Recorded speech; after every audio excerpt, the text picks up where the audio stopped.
Hi అండి, వినండి ఉల్లాసంగా ఉత్సాహంగా మీకోసం మరో స్పెషల్ 2 టిప్స్ చెప్తున్నానండి. జాక్ ఫ్రూట్ కట్ చేసేటప్పుడు ఫస్ట్ బాగా పండిపోకుండా కట్ చేసుకోవాలండి, కొంచెం పదును మీద ఉండగా.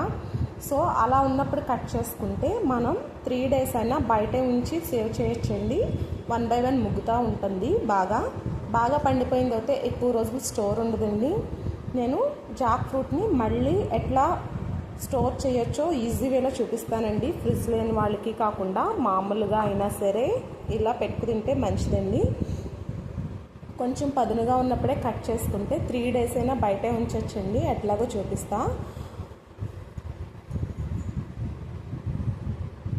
ఇదిగోండి, మేము ఒక పీసు ఈ రోజుకి రేపటికి కట్ చేసానండి.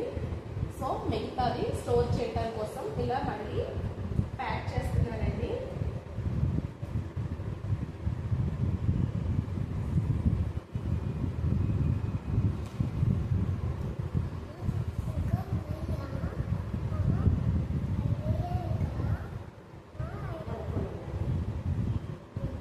కాక్రోచ్లు అవి దూరకుండా ఇలా గాలి ఆడే క్లాత్లో వేసుకోవాలండి. మరి దళసరి కాదు. ఇట్లా ఒక గదిలో పక్కన స్టోర్ చేసేస్తానండి. కావాల్సినప్పుడల్లా తీసి ఇట్లా అడిగి పెట్టేస్తా ఫోల్డ్ చేసి. ఇలా ప్యాక్ చేయడం వల్ల పురుగు పుట్ర అందులోకి వెళ్ళకుండా ఉంటాయి. నీట్గా ప్యాక్ అయి ఉంటుందండి. 2-3 days అయినా ఇది యూస్ చేసుకోవచ్చు. చక్కగా కావాల్సినప్పుడు పీస్ కట్ చేసుకోవడం, మళ్ళీ ప్యాక్ చేసుకోవడం. సో ఈ విధంగా జాక్ ఫ్రూట్ని స్టోర్ చేసుకోవచ్చండి. బాయ్ అండి. మీ అందరికీ నచ్చితే తప్పకుండా లైక్ చేయండి, షేర్ చేయండి, ప్లీజ్ సబ్స్క్రైబ్ చేసుకోండి.